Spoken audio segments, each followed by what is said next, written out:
Hey guys, welcome back to my channel. I'm the Housewife Historian, and we are talking Real Housewives of New Jersey. I'm a couple minutes late, guys, because I wanted to wear my Namaste Bitches t-shirt. Yes, I thought it was appropriate for today. Hi, Groovy. No one video. Is anyone else watching? I know. I don't know what's going on today, Groovy. I'm sorry. I hope you joined back. We're talking Real Housewives of New Jersey, and I made some notes about last night's episode. When I made this morning, for some reason I was thinking it was the finale this week, but it wasn't, and I wanted to watch the new episode so that it was like fresh in my mind when I came on and did the video today. So before we get started though, guys, everything in my video of course is alleged, but if you guys don't mind just putting in the chat like what you grade the video as, like A plus, not the video, I'm sorry, the episode, like graded on a grading scale from A to F. Hey K Mama. I hope all of you guys are having a great Wednesday. Did you guys like last night's episode? Put in the chat like what you would grade it as. Maybe what was your favorite scene? We can kind of backtrack a little bit, but of course they left us with like an explosive next episode type of situation. The way that Danielle seems to be making moves and the fact that we're going to see her tell Melissa this rumor makes me agree with Kim D when she says that producers were pushing her to do that. I think that's why we see the scene with her and Nate while they're packing. I'm sorry, not packing, just getting dressed to go to the show. And you can see he's sort of encouraging her to do the right thing. And she's sort of putting herself in the situation of like, if it was me, I would want to know. And maybe producers are doing her a favor by having her tell Melissa because it's sort of giving her a little bit of a storyline as well. Because even though Danielle's been great and we really love her and we saw her coming on as like a mentor, like Teresa was going to mentor her, I think we liked her and we enjoyed her, but we still didn't see a whole lot of like storyline, from her. We know that she doesn't speak with her brother, and it's a situation that her and her parents are very sad about. However, that's, the extent of it. And we've met her parents and they seem very lovely as well, but we haven't gotten like a whole lot from them. And then we had Rachel Fuda, and she was very pleasant in last night's episode, even though she was talking about people were feeling a little bit, they didn't really know how they felt about Rachel talking about adopting her husband's son from a previous relationship because the son is like 16 or 17 years old.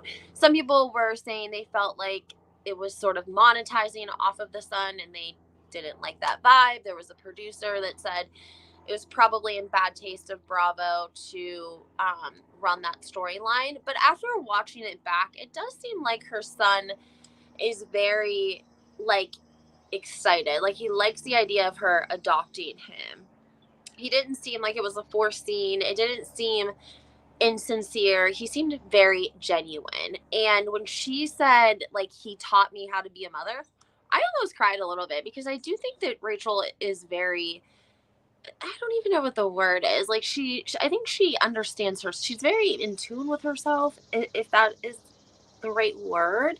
And so, unfortunately, with all of that, with all of the adoption issues, came the talk of where is the birth mother? Where is she at? Why hasn't she been around?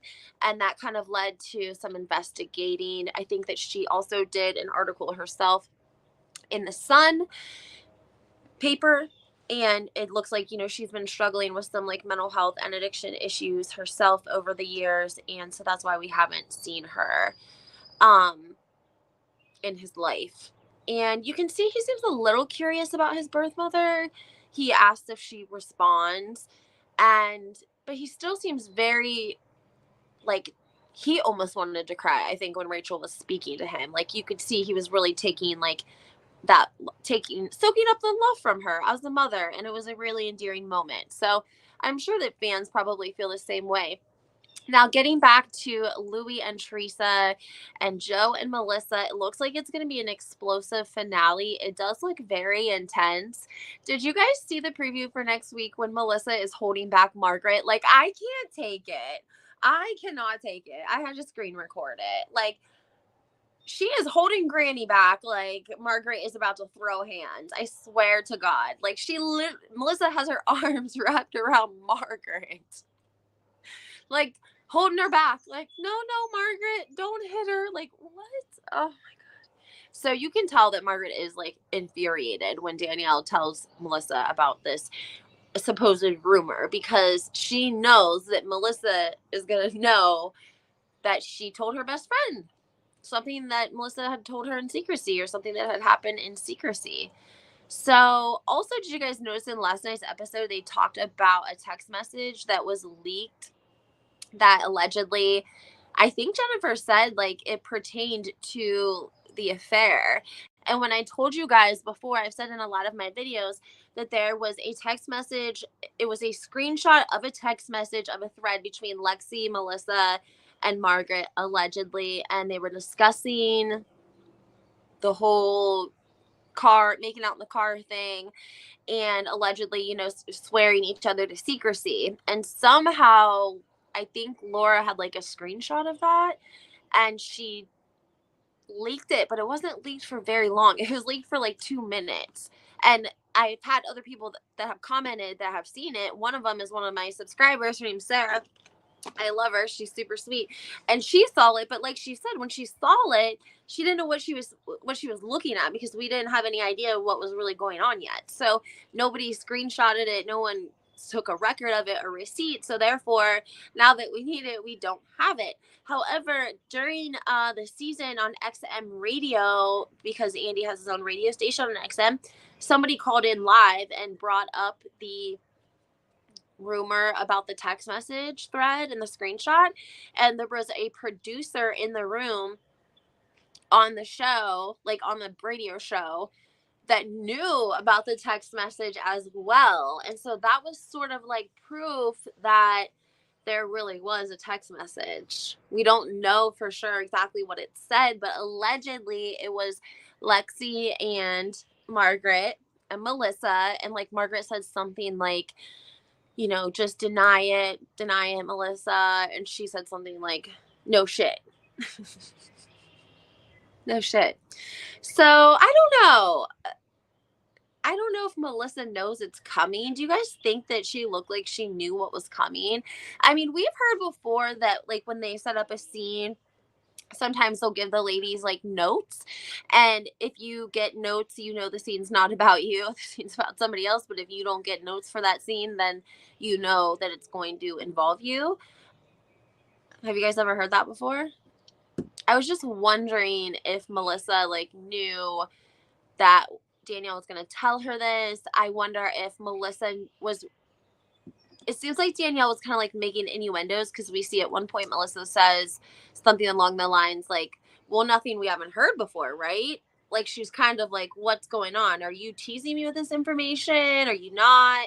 And so I don't know if producers were trying to get Danielle to like say these things to kind of build up some like anticipation, and some suspicion amongst Melissa and Joe. I'm not really sure, but it does look like it was a rambunctious party.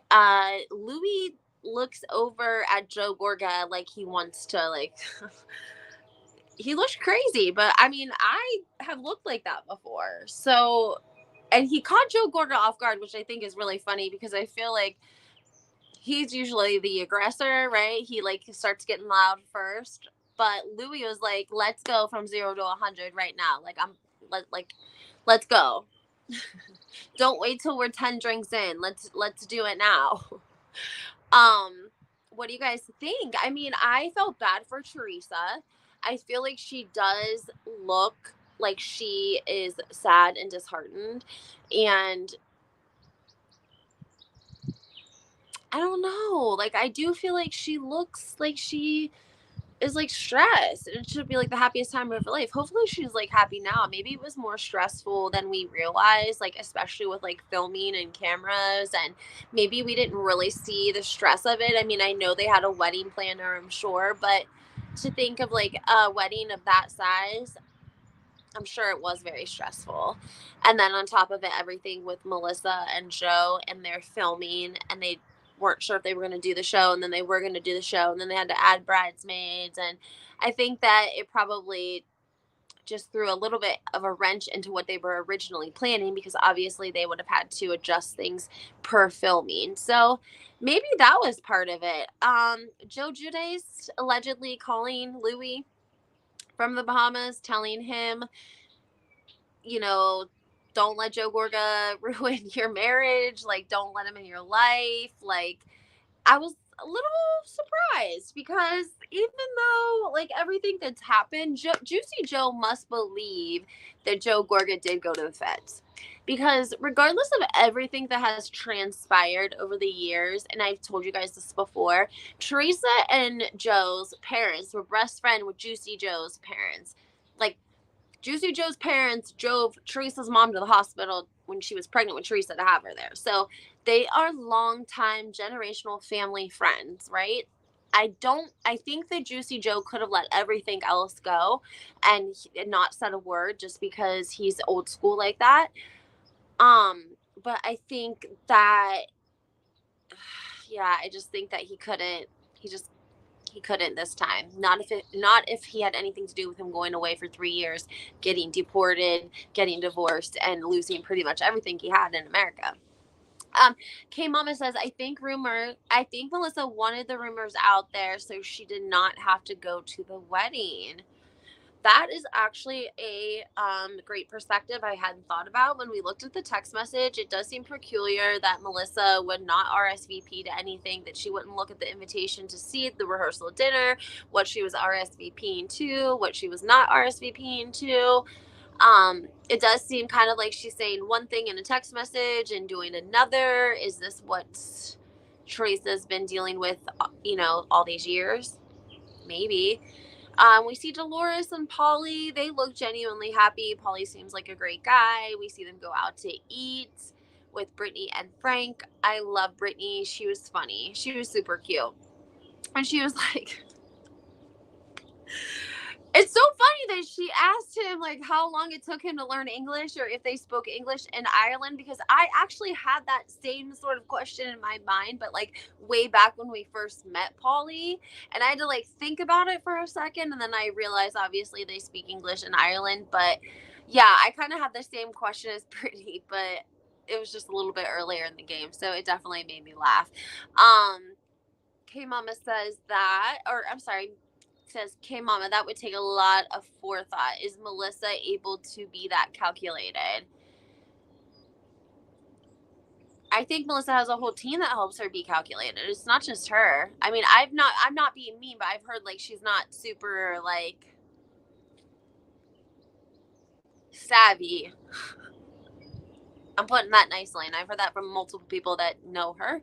So I definitely think that her family is calculated. I mean, let's think about the fact that if they are saying that Joe and Melissa had anything to do with Teresa going away to prison, that would be calculated, because there was nobody else on the cast. Teresa was Melissa's only competition. I don't know.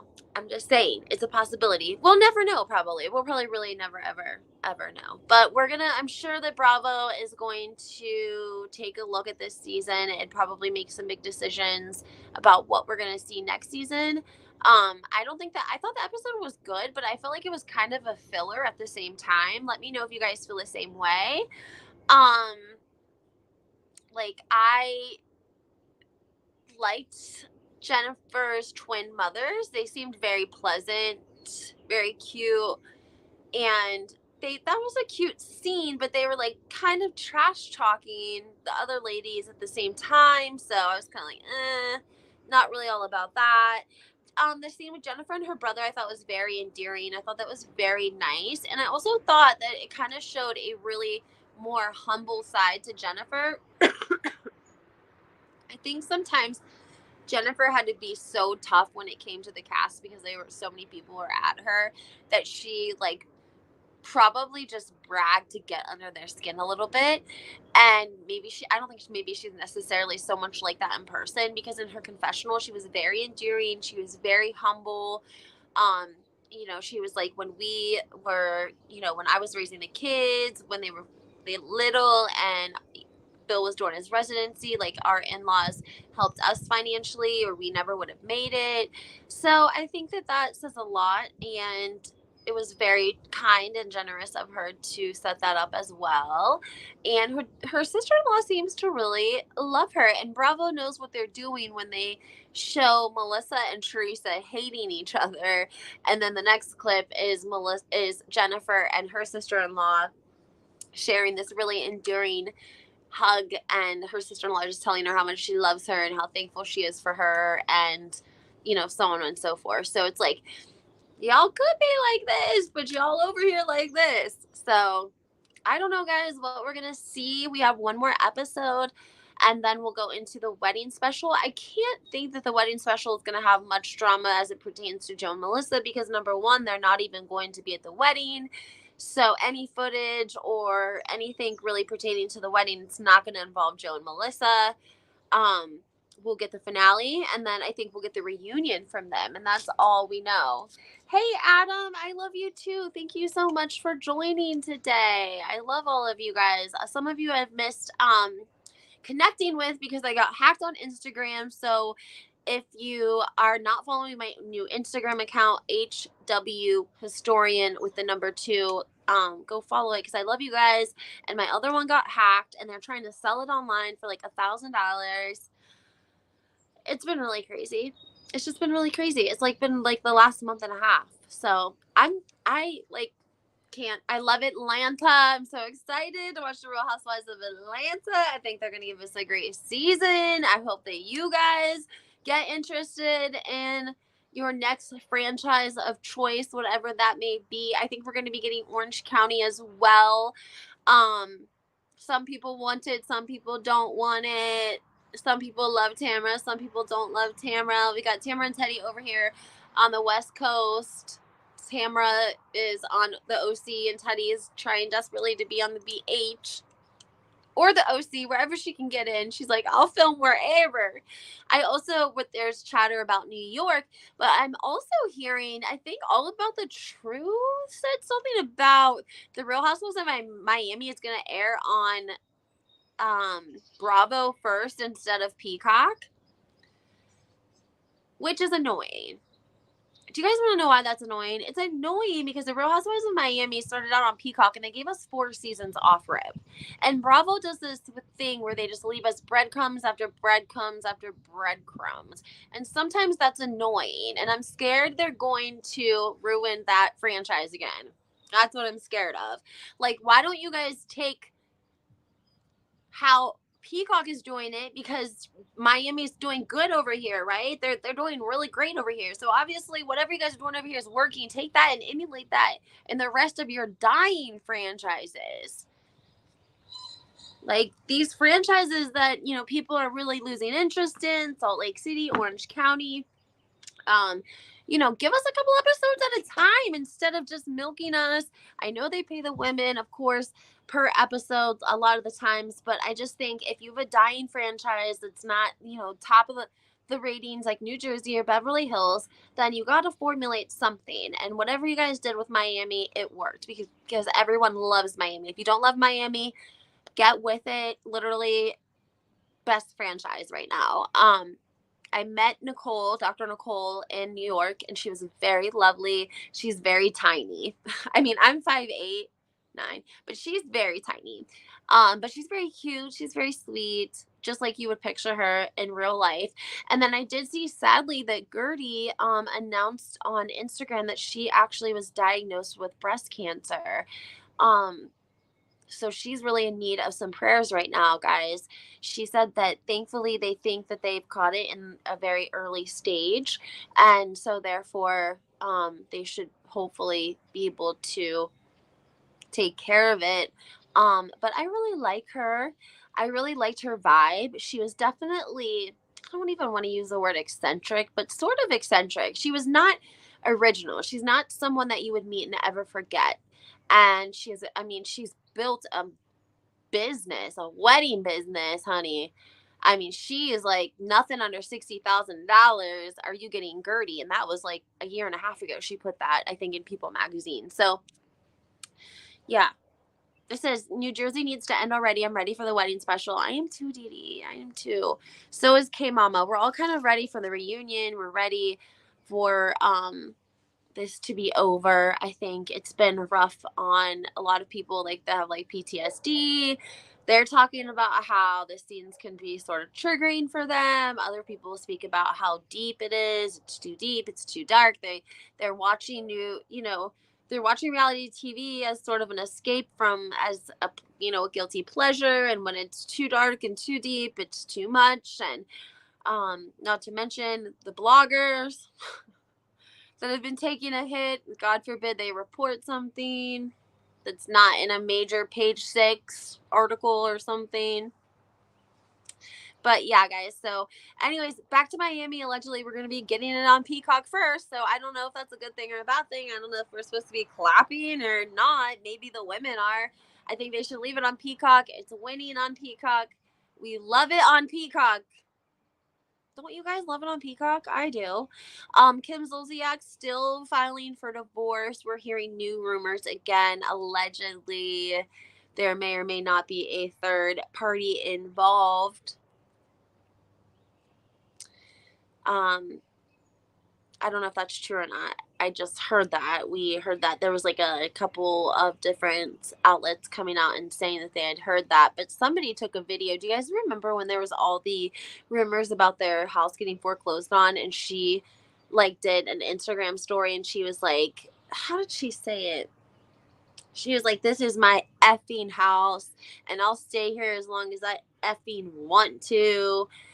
Something, she might have been having a couple. I don't know. But Croy, her soon to be ex-husband or whoever she's filing the divorce from, Croy put on his Instagram profile like the ring didn't mean a thing. I wasn't tardy for the party or something. So my assumption is Croy is trying to get back with her, even though allegedly TMZ reported that it was actually Croy who filed first, not Kim. She was actually served.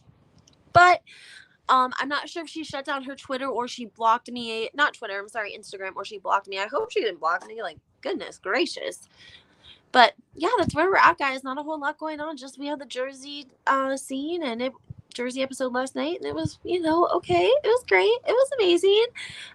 We're excited for the wedding. We're excited to see the reunion. I think we're excited to see the finale. We've been hearing about it now for like a year.